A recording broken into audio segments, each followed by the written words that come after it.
Praise be to Allah, the beneficent King,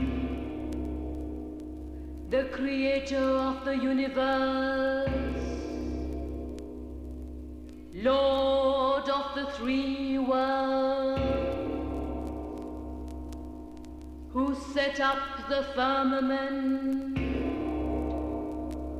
who stretched out the earth,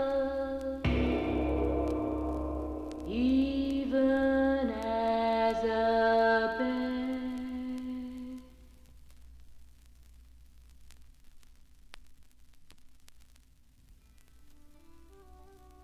Praise be given to God, who has placed man's greatest pleasure in the natural parts of woman, who has destined the natural parts of man to afford the greatest enjoyment to woman. He has not endowed the parts of woman with any pleasurable feeling until the same have been penetrated by the instrument of the male.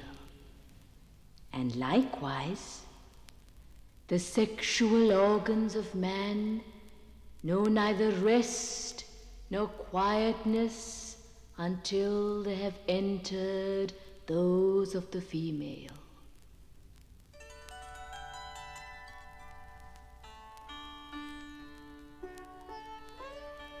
I, the servant of God, am thankful to him that no one can help falling in love with beautiful women, and that no one can escape the desire to possess them.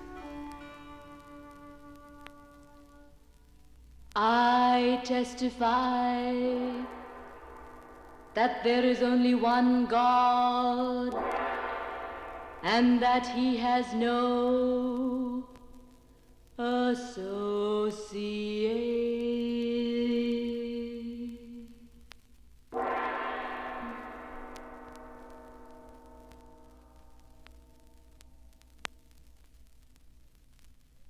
So let us praise and exalt him who has created woman and her beauties and her appetizing flesh, who has gifted her with eyes that inspire love, a beautiful figure, a bosom with breasts which are swelling, and amorous ways which awaken desire. He has furnished her with a rounded belly, a beautiful navel, and with a majestic cradle of love. And all these wonders are supported by the thighs. The whole is borne up by two marvelous columns, testifying to the might and wisdom of God. It is between the thighs that God has placed the arena of the combat. It is like the impression of the hoof of the gazelle in the sands of the desert. Then the Almighty has plunged woman into a sea of splendors, of voluptuousness and of delights. Oh, how many men's deaths lie here, among them how many heroes.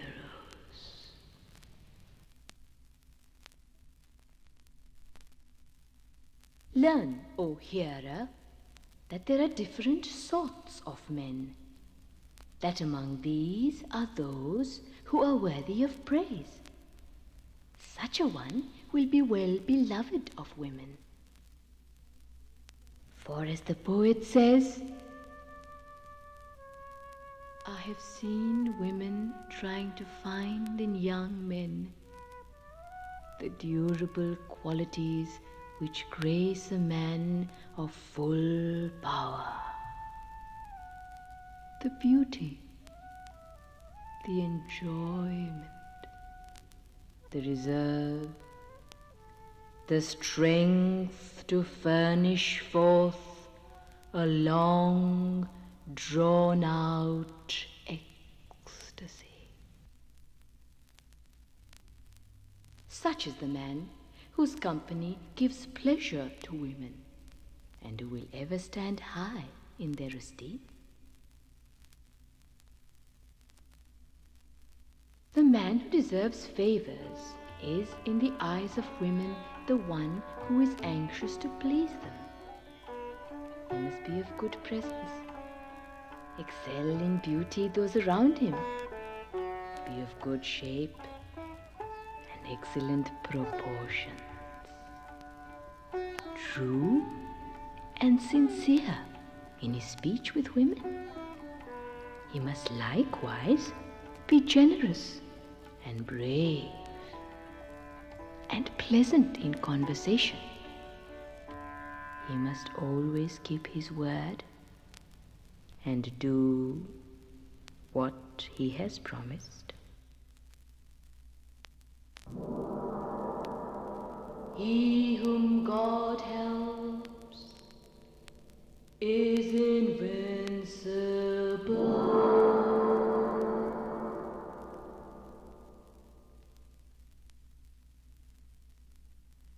If you desire a woman, place her upon the ground, cling closely to her bosom, bite her arms, clasp her to you, suck her breath, bite her, kiss her breasts,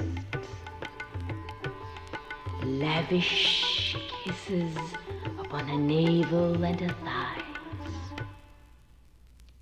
Neglect no part of her body.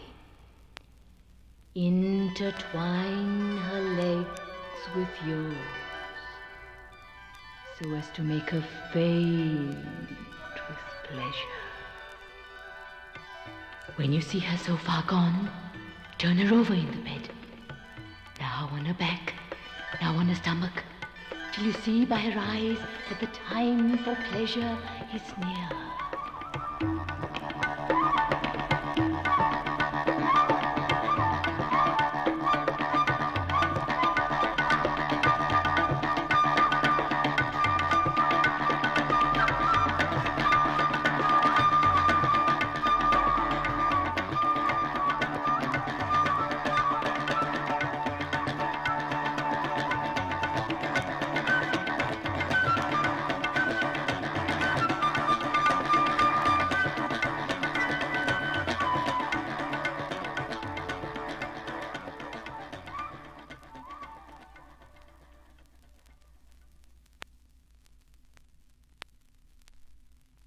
If you follow this advice, you will enjoy a pleasant embrace, which will give you the greatest satisfaction and leave you with a delicious remembrance. For as the poet has said, under my neck his right hand has served me for a cushion, and to draw me to him he has sent out his left hand, which bore me up as a bed. He made his way into me, procuring for me an unquestionable treat. Such a man is liked and appreciated by women.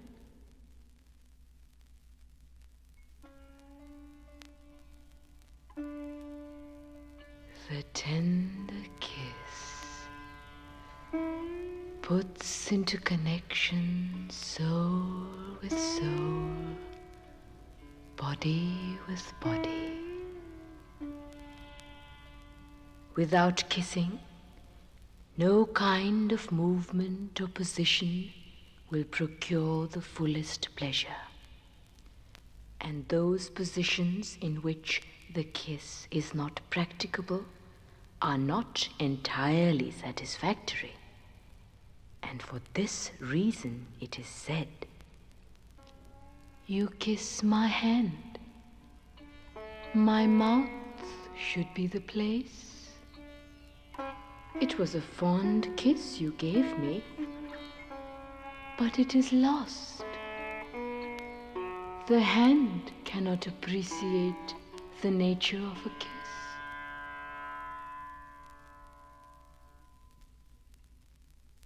Remember that all caresses and all sorts of kisses are of no account without possession of the matrix. Therefore, abstain from them if you do not want action. They only fan the fire to no purpose. For, as the poet tells us, the heart of love can find no remedy in witching, sorcery, or amulets, nor in the fond embrace without a kiss, nor in converse, however unrestrained, but in the placing of legs on legs. Know then that the majority of women do not find full satisfaction in kisses and embraces without the act of love.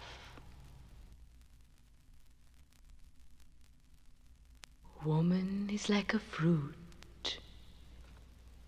which will not yield its sweetness until you rub it between your hands. Look at the basil plant. If you do not rub it warm with your fingers, it will not emit any scent. Do you not know that the amber, unless it be handled and warmed, keeps hidden within its spores the aroma contained in it? It is the same with woman. If you do not animate her with your toying, intermixed with kissing, nibbling, and touching, you will not obtain from her what you are wanting. You will feel no enjoyment when you share her couch, and you will awaken in her neither inclination, nor affection, nor love for you.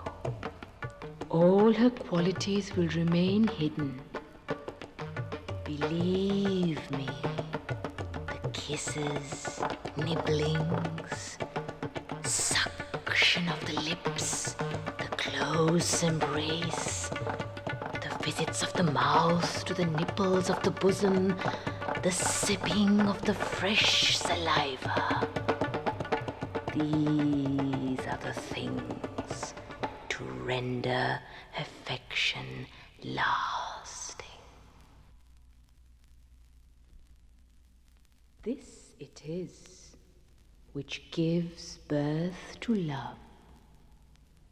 And if matters have not been managed this way, the woman has not had her full share of the pleasure, and the delights of the womb are wanting.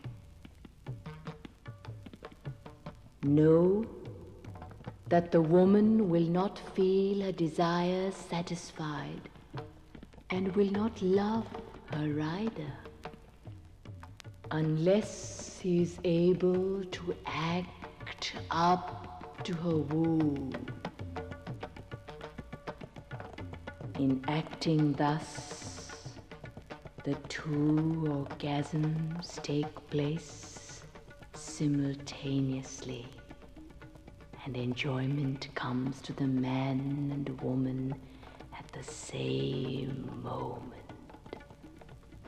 Then the man feels the womb grasping his member, which gives to each of them the most exquisite pleasure.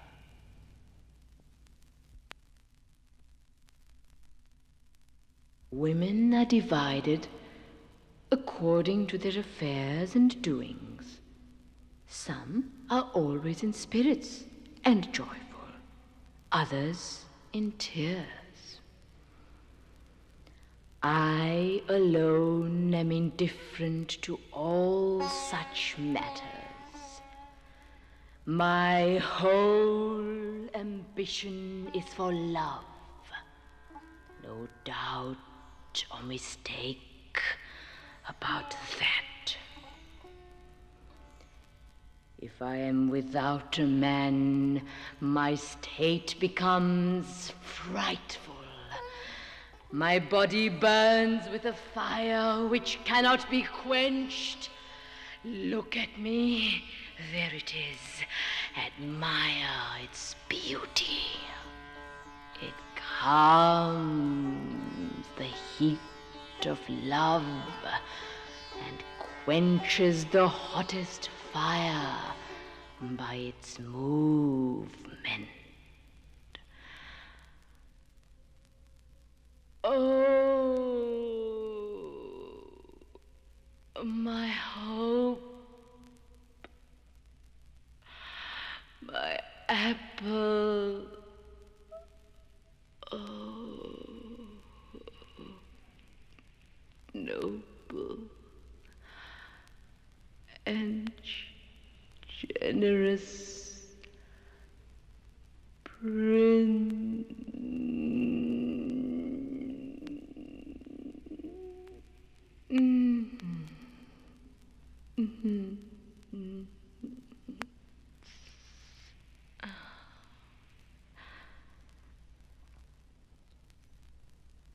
If one time will not suffice to appease thy fire,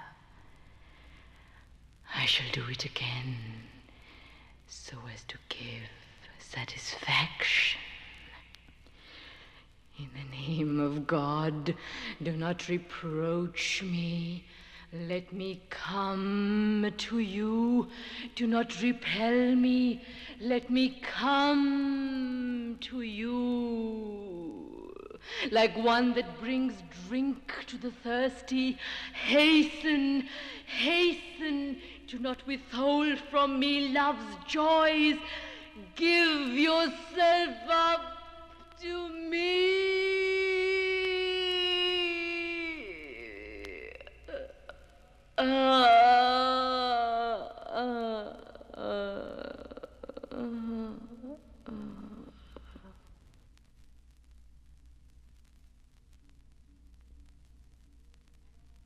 And we pray to God to lend us his help and lead us in good ways, for there is no power nor joy but in the high and mighty God.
She wore a sari of blue, and through the front could be guessed her belly's perfection.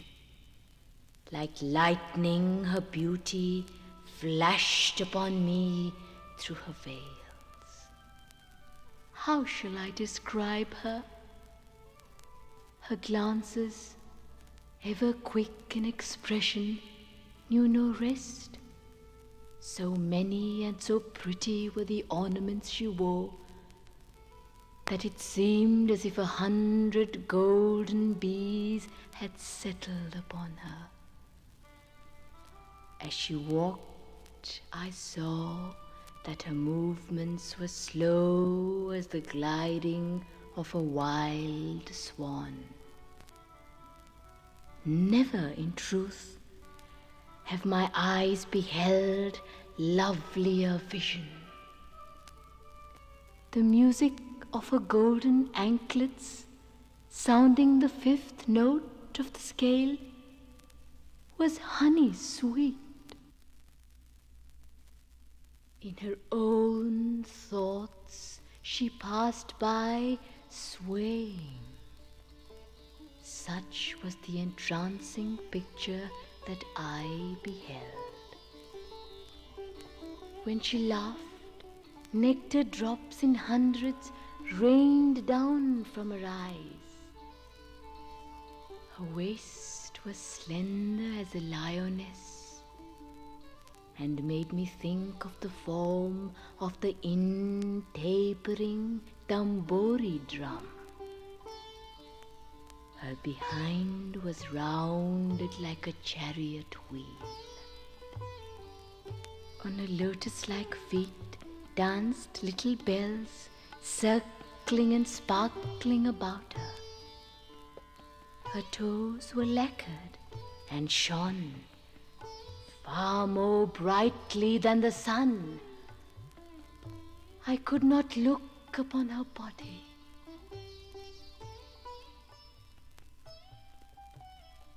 Oh, my friend, tell me, who is this one I know not with the golden skin? I saw her bathing at the water's edge. Listen, O Subala, my confidant, my tender friend, and hear how she looked, this young creature, as she was bathing. By the banks of the Yamuna river she was sitting cross-legged in the water upon the blue sari folded under her. Her golden necklace was swinging under her naked breasts that pointed like the tips of the hills of the Sumeru. She loosened her lovely hair, and when she rose after bathing, it rippled all down her back. And darkness, seeing this dusky mass, began weeping and sped away to seek refuge behind the moon. Her bracelets were carved from the seashell and shone like the moon's thin crescent rising in the twilight sky. On the bank of the Yamuna river she walked, wringing my soul with her blue sari. And ever since, peace has quite forsaken my fevered heart.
The tale goes that on a certain day, Abd el-Malik ben Marwan went to see Leilla the poetess, who was his mistress, and he put certain questions to her.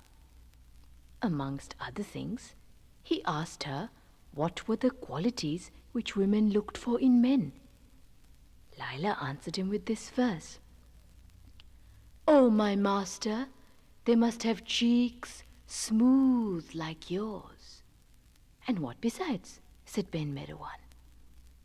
Leilla continued, "Also hair perfumed and long like yours. But finally, they should be entirely like to you, O Prince of Believers. For surely, if a man is not strong, handsome, and rich, he will obtain nothing from women."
The use of perfumes by man as well as woman excites toward the act of love.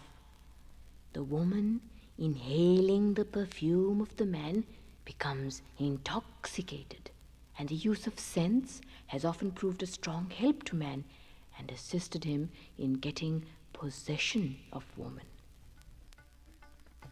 On this subject, there is a story told of one called Mocailama, who claimed to be a prophet. Within the district where he lived, there was a woman called Chedja, the princess and leader of the tribe of Beni Temim, and she also claimed the gift of prophecy. Chedja, princess of the tribe of Beni Temim, wrote thus to Mocailama: "Prophecy cannot belong to two persons. It is for one only to be called prophet. We shall meet, we and our disciples, and examine each other. We shall discuss about that which has come to us from God, and we will follow the word of him who shall be acknowledged as the true prophet. I follow this letter together with my army." When Mocailama had received this letter, he was dismayed, for the Princess Chedja was very powerful and her tribe very numerous. While he was thus in perplexity, his wazir came forward and said to him, "O Mocailama, calm your soul, and may God refresh your eyes. I will give you the advice of father to his son. Speak, said Mocailama. Oh, speak, Wazir, and may thy words be truth. And the Wazir said to Mocailama, tomorrow morning, erect outside the city a tent of colored brocades, provided with silk furniture of all sorts. Fill the tent afterwards with a variety of different perfumes, amber, musk, and all sorts of scents, as rose, orange flowers, jonquils, jasmine, hyacinth, carnation, and other plants. This done, have placed there several golden censers filled with burning ambergris, green aloes, and so on. Then close the hangings so that nothing of these perfumes can escape out of the tent. Then, when you find the perfumed vapor strong enough to impregnate water, ask for the Princess Chedja to come alone to your tent. When you are alone together, and she inhales the perfumes, she will be filled with delight. All her bones will be relaxed in soft repose, and finally she will be swooning. When you see her thus far gone, ask her to grant you her favors, and she will not hesitate to give them. Once you have possessed her, you will be free from all embarrassment, and will no longer have to fear her army. Mocailama exclaimed, As God lives, you have spoken well. Your advice is good and well thought out. And he had everything arranged accordingly. Next afternoon, when the perfumed vapor was strong enough to impregnate water, he sat upon his throne inside the tent and asked for the princess to be admitted to him. She entered, and they were alone. And as she breathed the divine perfumes, she lost all her presence of mind and became embarrassed and confused. She could not even engage in conversation. When he saw her in that state, he knew that she desired connection with him, and he said to her, Come, lie down, and let me have possession of you. This place has been arranged for that purpose. If you like, you may lie upon your back, or you may kneel as if in prayer, with your forehead touching the ground. Whichever position you prefer, speak, and you shall be satisfied. She answered him, I want it done to me in all ways. Let the revelation of God descend upon me. He at once precipitated himself upon her and enjoyed her as he liked. He flew, he worked all round, he planed roundly through space. And she greatly appreciated the nature of their conference. And she said to him, When I am gone from this heavenly tent, ask my Wazir to give me to you in marriage. For I acknowledge you truly to be possessed of divine power. As she left the tent, her army and disciples, who were waiting there, called out to her, What, O princess, has been the result of your conference with Mocailama? And she answered them, He has shown to me what has been revealed to him, and I have found it to be the truth. So obey him. When Mocailama asked for her in marriage, it was granted to him. When the Wazir asked about the dowry of his future wife, Mocailama replied, I dispense you and your tribe from praying to God during the afternoon. Ever since that time, the tribe of Beni Temim do not pray at that hour. And if they are asked the reason, They reply, "It is because of our Princess Chedja, but only she knows why."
With her buxom breasts a full burden, clinging passionately to Krishna, a cowgirl now sings the song of exalted love.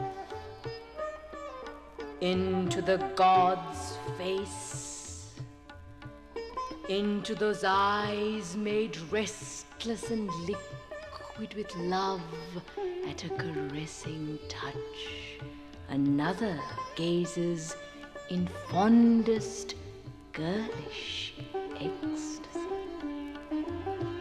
With eager, amorous hand, by the bank of the Yamuna river, in the reed hut where he is gone, another draws him to her by his tunic. To another fair one, carried away by delight in the pastoral dance, Krishna now plays on his flute, and the palm of his hand beats time, joins the chinking music of his many bracelets to the pipe's sweet notes. One he kisses, one he embraces, another fair fondler he strokes, watches the third one smile, then after a fourth he runs. So he disports himself among these young girls eager for pleasure. His alluring spell is on all of them. Tender his limbs and dark like a lotus flower leaf, love's joy streams from them. Madly the fair ones kiss him, limb by limb, all over.